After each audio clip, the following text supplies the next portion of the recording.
So guys, good morning, good morning. For today's vlog ay magluluto na naman tayo ng isang manyaman na ulam, masarap na ulam. So for today, ang ulam natin ay swam na mais, ang tawag sa Kapampangan guys. Ito na ang ating mga recipe guys. So dito pala ako sa bahay nagluto guys. So guys, ito ang mga recipe natin.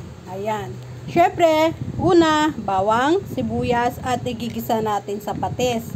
At ito ang pansahog natin ay chicken. Ito ang mga mais, ginayat ko na siya guys. Ayan, shoutout pala sa nagbigay ng mais sa amin. Galing pa sa probinsya. Thank you Ate Emily sa pasalubong na binigay mo sa amin kahapon. Suwa and then mais. Ayan. At lalagyan natin siya ng repolyo. Ayan na ang ginayat nating mais guys. Ayan. So guys, syempre hindi mawawala yung mantika guys, 'di ba? So guys, igigisa na natin 'yan guys. So guys, igigisa na natin. Syempre sa una sa lahat ay bawang. Ang bawang. And then pagkatapos ng bawang ay onion. Ayan. Happy Sunday guys. Ayan, gisa muna natin siya guys. At syempre, ang patis natin, lagyan na natin siya ng patis para hindi na tayo maglagay ng asin guys. At iput na natin yung manok. Singkutsa lang natin yan guys bago natin lagay yung mais natin. Iyan muna natin siya, ihalo-halo, and then pakuluin muna natin yan guys. Babalikan natin yan guys. So next guys, lagay na natin yung binalawan ko yung mais, tapos ito yung pang inano ko. Yan, pansabaw ko yan guys. Yan. Yan ang pansabaw ko guys. And then lutuin muna natin yung chicken bago natin lagay yung mais natin. So babalikan natin yan guys. So guys, lagay na natin yung mais natin. At tapos, alu-aluin lang natin siya para maano siya, lumagkit siya guys. Lagkit na niya, oh.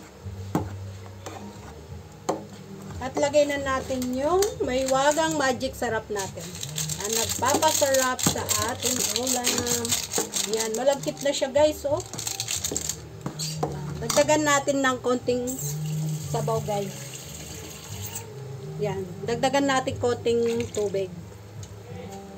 And then, next natin, ang ating repolyo. Yan, luto na yung manok natin, yung pinagsahog natin.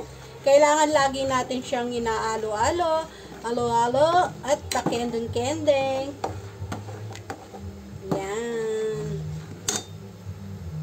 Next, ilagay na natin yung repolyo.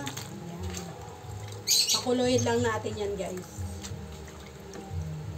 Yan. Sobrang lagkit ng ano natin, mga mais natin guys, oh. Yan. Pakuluin lang natin yan guys, and then okay na. Isang masarap na naman ang ulam na linuto natin guys. Babay muna at babalikan natin yan. Tikman natin guys kung manyaman ang ating ulam for today. Ay swam na mais. Ang tawag sa Kapampangan, swam na mais. Ewan ko sa Tagalog anong tawag dito.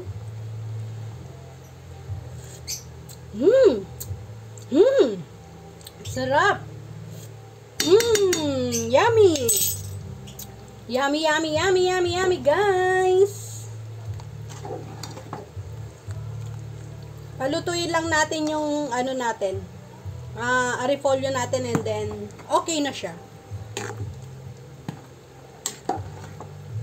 Ayan, parang okay na siya, and hinain natin yung kalang natin, baka masunog.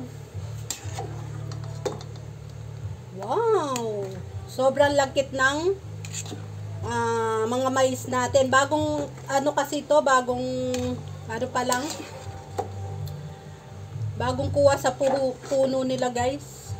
Galing sa probinsya. So yan guys. Luto na ang ating ulam for today ay swam na mais. Yan, kulong-kulo na siya. Ayan, tikman pa natin siya. Yaman. So guys, babalikan natin. So guys, ayan na ang ating ulam ngayon. So guys, thank you for watching. Bye and happy Sunday guys.